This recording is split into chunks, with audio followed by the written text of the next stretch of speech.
Salut les amis, j'espère que vous allez bien. Format exceptionnel car je suis très heureux là aujourd'hui. C'est ma première vidéo interview et je suis très heureux de recevoir Mathieu Condrizine pour son roman Les Vivants, édité chez Encre Rouge. Et on va tout vous dire sur ce roman fantastique après le générique. Restez connectés jusqu'au bout.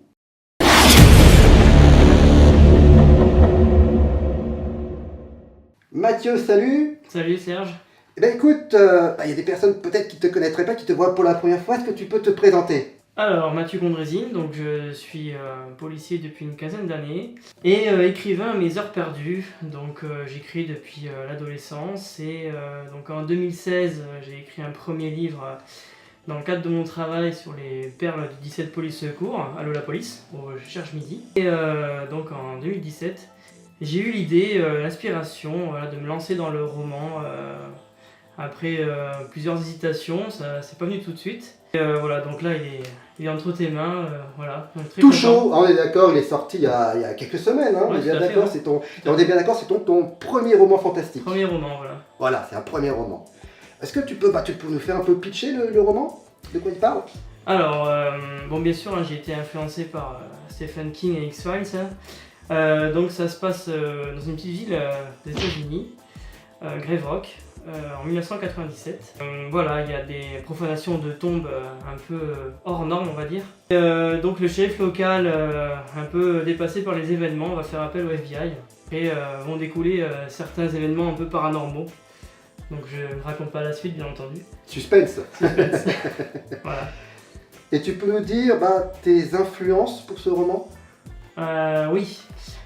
Donc bon, c'est vrai que j'ai écrit depuis 12-13 ans des petites nouvelles, notamment sur les thèmes X-Files. Et donc là c'était plutôt tout ce qui était en relation au cimetière et à la mort. Je voulais un peu donner ma version du sujet. Donc j'ai été un peu influencé bien sûr par l'écriture de Stephen King que je dévore toujours. Et voilà, et puis c'est vrai que j'ai le roman Cimetière qui m'a beaucoup marqué. Et voilà, donc je voulais aborder un peu ce thème-là, bon après ma façon bien entendu. Donc voilà, j'espère que ça plaira au lecteur. Donc tes influences, c'est surtout Stephen King Et X-Files, ouais. et X-Files. Ouais. Il y a quelques clins d'œil au Silence des agneaux, voilà, pour les connaisseurs. Donc j'imagine que tu sais, vu que tu es fan, que Stephen King a écrit pour X-Files, donc ça tombe bien. Tout à fait, ouais. Voilà, donc c'est super. Et est-ce que tu as comme ça dans ta tête, quel est ton roman de Stephen King préféré? Est-ce que tu as un roman que tu aimes particulièrement chez Stephen King ou... Ouais, j'aime bien Christine. T'aimes bien Christine? C'est le premier qu'on m'a offert quand j'étais tout jeune.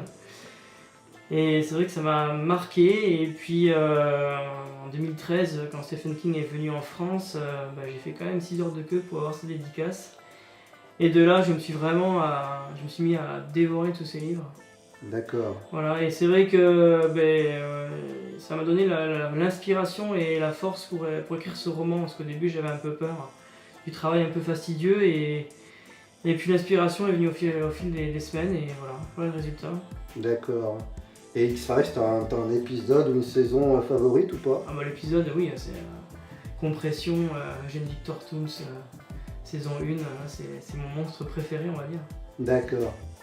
Bon, donc comme on l'a dit, c'est ton deuxième livre, mais Ouais. ton premier roman. C'est ça. Est-ce que tu as éprouvé certaines difficultés à l'écrire par rapport à ton précédent livre? Est-ce que je me dis que c'est pas la même chose, c'est pas la même écriture? C'est pas la même chose. Qu'est-ce que tu peux nous dire là-dessus? Quelles difficultés, ou pas, peut-être que tu n'as pas éprouvé de spéciales difficultés pour l'écrire. Tu peux nous en parler un peu? Oui, donc bon, c'est vrai qu'au début j'étais plus dans les nouvelles, donc j'aimais écrire une petite histoire de quelques pages. Et j'avais du mal à me lancer dans le roman. Et puis c'est une amie qui a lu l'une de mes nouvelles et qui m'a poussé à passer à l'étape supérieure. Et c'est vrai que après j'ai eu une idée de départ assez rapide après le décès de ma grand-mère. Et donc je me suis lancé, j'avais la fin, je ne savais pas ce qu'il allait y avoir au milieu, c'était un peu le challenge quoi. Donc du coup c'est venu au fur et à mesure, hein. Je me suis pas mis de pression, j'ai écrit quand j'avais l'inspiration. Et voilà, pour moi la boucle est bouclée, donc... T'as pas lu d'essai par exemple sur l'écriture ou des choses comme ça? Non, j'ai... T'as préféré d'être vierge par rapport à ça? Complètement vierge, j'ai pas voulu lire livres sur comment écrire ou autre. J'ai préféré vraiment suivre mon instinct, mon inspiration et voilà. D'accord. Et donc tu as des conseils à donner aux personnes qui souhaitent écrire par exemple ou pas? Tu leur dis de suivre tout simplement leur instinct? Ouais, voilà, il faut déjà, comme le dit un peu Stephen King aussi, Mhm. il faut déjà écrire pour se faire plaisir, voilà, et pas penser à ce que vont penser les autres. Donc déjà écrire pour se faire plaisir, suivre son inspiration.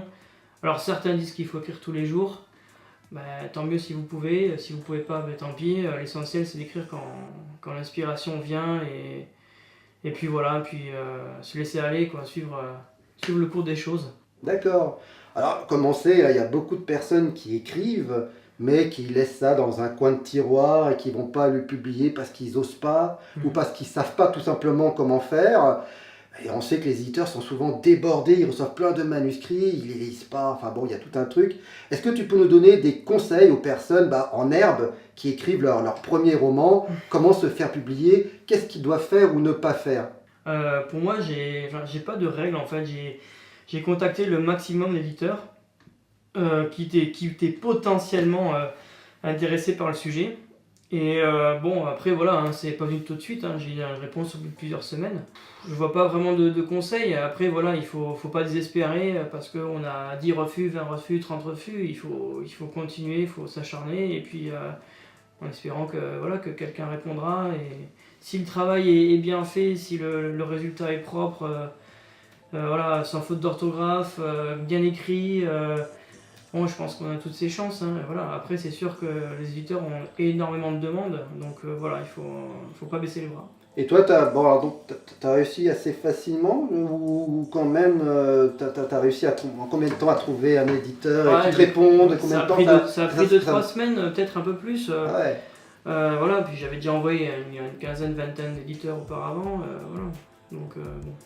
D'accord. Donc, bon, c'était pas trop compliqué pour toi, alors ça allait quand même assez facilement. Parce qu'il y en a Oui, qui après, réussissent pas. voilà, j'aurais peut-être pu attendre plus longtemps si Encre Rouge ne m'avait pas répondu. Donc, bien sûr, c'est toujours aléatoire. Hein. D'accord. Bah écoute, je crois qu'on va arriver à la fin. Est-ce que tu as des choses à ajouter par rapport à ce livre ou c'est bon? T'as des choses c'est à bon, ajouter? écoute, non, j'ai pris plaisir à l'écrire. Voilà, c'était carrément autre chose avec mon précédent livre. Avant, on était plus dans l'humour, même si ce sont des vrais appels à 17 polices de cour.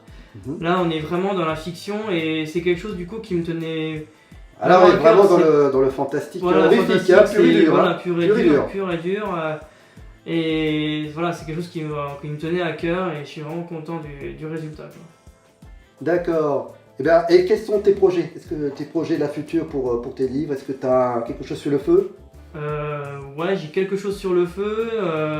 J'ai la version Allo la police en BD. En bande dessinée. Dessinée. Il y a peut-être d'autres projets, voilà, mais pour l'instant, c'est. Là, pour moi, c'est Allo la police voilà. qui serait ton prochain livre. Voilà. En version BD, et puis un autre livre qui devrait paraître aussi au Cherche Midi. Donc là, tu élabores donc le livre, tu as déjà un dessinateur, là, c'est vraiment en cours le truc. C'est ça. Bah, c'est parfait. Bah écoute, on va arrêter là. Eh bien, si le bouquin vous intéresse, c'est donc Les Vivants chez Encre Rouge. C'est donc un roman fantastique que j'ai lu, hein, je précise, que j'ai vraiment bien aimé. C'est important, c'est de suivre les premiers romans. C'est un premier roman, donc c'est important de l'acheter pour soutenir l'édition et l'écrivain, parce que comme vous le savez, c'est difficile en ce moment de sortir des livres, c'est vrai qu'on lit moins. Donc un premier roman fantastique, il ne faut pas passer à côté, en plus un roman fantastique français. Donc je vous recommande vraiment de lire Les Vivants chez Encre Rouge de Mathieu Condrizine. C'est vraiment, si vous aimez Stephen King, si vous aimez X-Files, si vous aimez lire, je pense que c'est un roman que vous allez apprécier. Et puis il n'est pas très long en plus. Hein. Donc c'est un bouquin de vacances, quoi. C'est un bouquin à lire sur la plage, dans les transports en commun. C'est un bouquin vraiment divertissant, on s'ennuie pas dedans. Voilà, bah écoute, j'étais très contente pour la première interview que tu essuyé les plâtres. Donc ça m'a fait vraiment plaisir. J'espère qu'on se retrouvera pour ton prochain roman, pourquoi pas. J'espère un roman fantastique, encore une fois.